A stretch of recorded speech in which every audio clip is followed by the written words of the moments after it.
Terima kasih Anda terus di Mata Najwa, Demokrasi Galau. Kami malam ini live dari gedung DPR, tempat di mana nanti RUU Pilkada akan diputuskan nasibnya. Apakah suara Anda akan diwakilkan oleh elit-elit partai di DPRD atau tetap menjadi hak Anda? Itu yang kita perdebatkan malam hari ini. Saya ingin kembali ke Anda, Pak Ahmad Yani. Tadi Anda mengatakan bahwa ini tidak melanggar konstitusi dan sebagainya, tetapi khusus menanggapi apa yang dikatakan Pak Bupati tadi. Ya, saya kira kalau menyangkut masalah biaya, kan sudah dilakukan juga kajian yang cukup mendalam.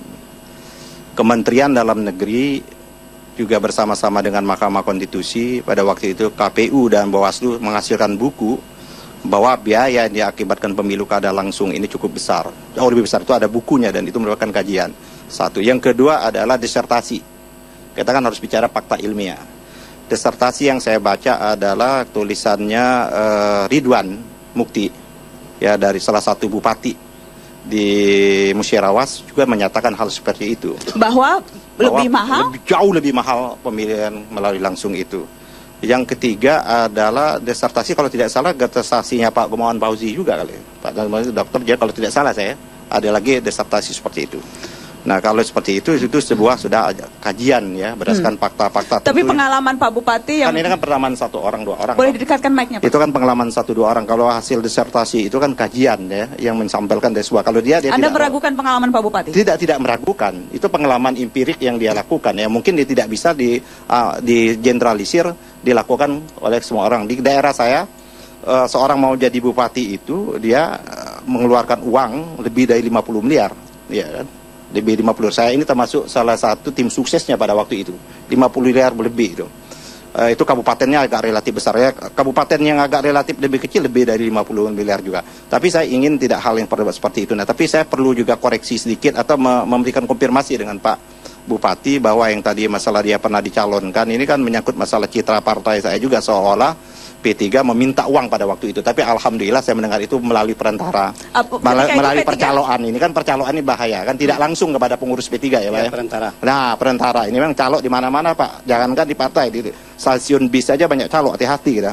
Jadi Anda mau katakan bahwa sesungguhnya praktek meminta uang anggota DPRD itu tidak ada, atau Anda menutup mata atas fakta itu? Mungkin itu ada.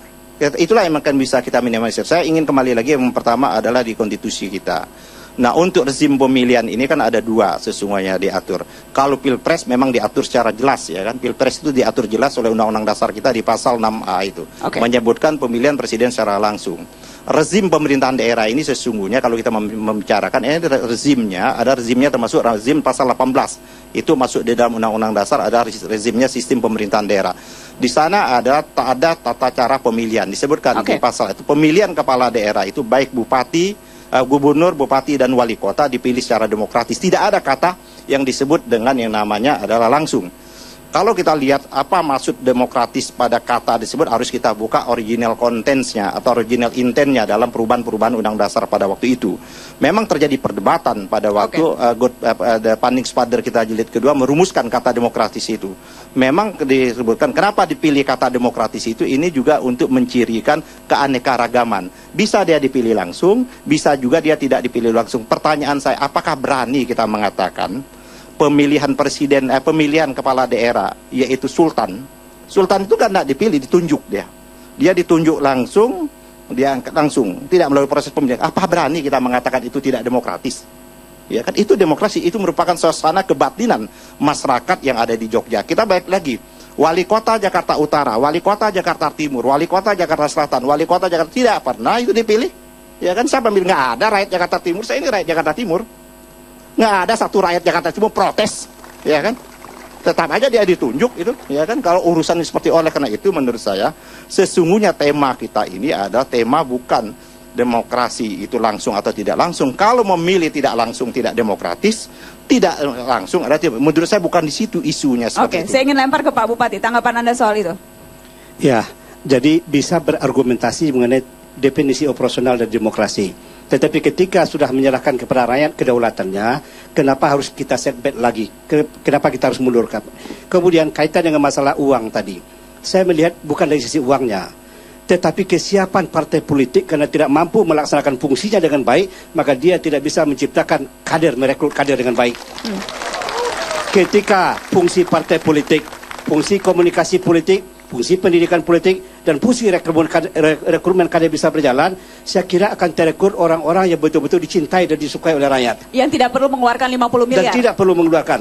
Pak Gamawan Fauzi sendiri menjadi gubernur, dia mendapat 74% suara. Tetapi dia tidak mengeluarkan uang karena seluruh orang mensupport dia menjadi gubernur. Ternyata uang tidak menjadi faktor utama apakah langsung atau tidak langsung. Tetapi hak rakyat kita kembalikan kepada rakyat. Nah, ini Bapak Bupati ini membaca undang-undang dasarnya terpotong, ya kan? Baca undang-undang dasar nggak boleh terpotong, Pak, bahaya. Itu bisa sesat dan menyesatkan nanti itu. Pasal 1 ayat 2 memang menyebutkan kedaulatan ada di tangan rakyat, tapi dilaksanakan sepenuhnya menurut undang-undang dasar. Undang-undang dasar katanya mengatakan tadi seperti pasal 6A tentang presiden jelas menunjukkan ada pemilu secara langsung. Walaupun saya tidak setuju. Saya tidak setuju, saya ini mengandut Pancasila. Kita lagi di Pancasila kita itu adalah demokrasinya, ada demokrasi perwakilan. Termasuk pemilihan presiden Anda tidak setuju langsung? Ya, saya tidak setuju. Tapi kan itu sudah tertuang di dalam undang-undang dasar kita. Mic-nya boleh didekatkan. Karena sudah dituang di undang-undang dasar kita adalah dipilih secara langsung. Sesungguhnya adalah demokrasi kita adalah demokrasi perwakilan. Itu yang disebut dengan kerakyatan yang dipimpin oleh hikmat kebijaksanaan dalam permusyawaratan perwakilan. Tapi karena sudah ada di undang-undang dasar kita, ya apa mau buat, kita sebagai warga negara harus tunduk dan patuh. Tapi khusus untuk kepala daerah tidak disebutkan langsung demokratis. Itulah saya kemukakan. Kenapa kita tidak mempersoalkan? Ya kan MK juga tidak mempersoalkan. Tak kala kita pemilihan umum kemarin, itu yang namanya di Papua. Di Papua itu ada yang tidak pemilihan langsung, itu sistem noken itu. Kan kita juga tidak mempersoalkan. Jadi isunya menurut saya, isunya adalah bukan kalau kita kembali kepada pemilihan kepala daerah adalah tidak demokratis dan adalah kembali kepada jarum jam secara salah. Tapi ada kekeliruan yang paling mendasar sekali menurut saya.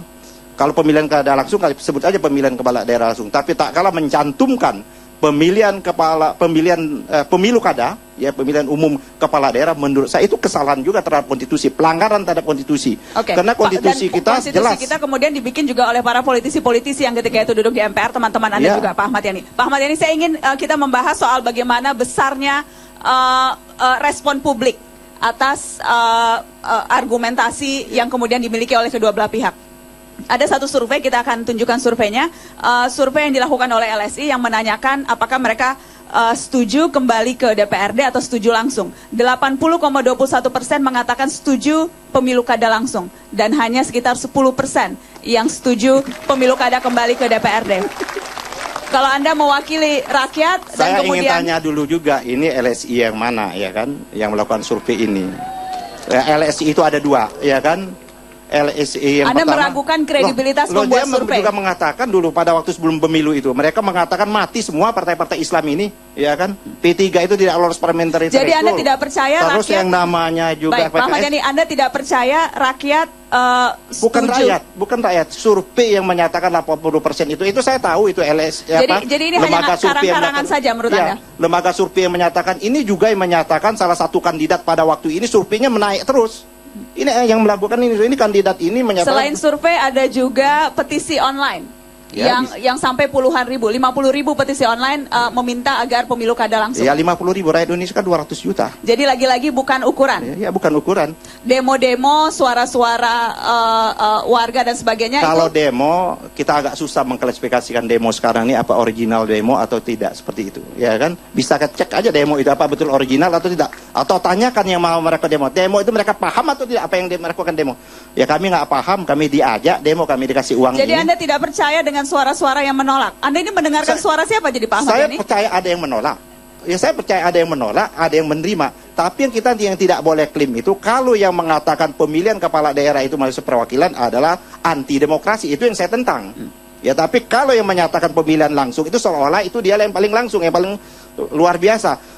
Kalau pemilihan kepala daerah melalui yang namanya DPR membangun dinasti, kita lihatlah nggak usah jauh-jauh nih ya di Banten ini, itu pemilihan kepala daerahnya langsung, itu dinasti semua itu yang lahir itu. Oke, kita akan kembali setelah pariwara, tetaplah di Mata Najwa. Demokrasi Galau akan kembali dengan dua narasumber lain setelah pariwara berikut, tetaplah bersama kami. Dari tadi hantem partai-partai terus nih, itu yang di Banten maksudnya hantem Golkar ya kan?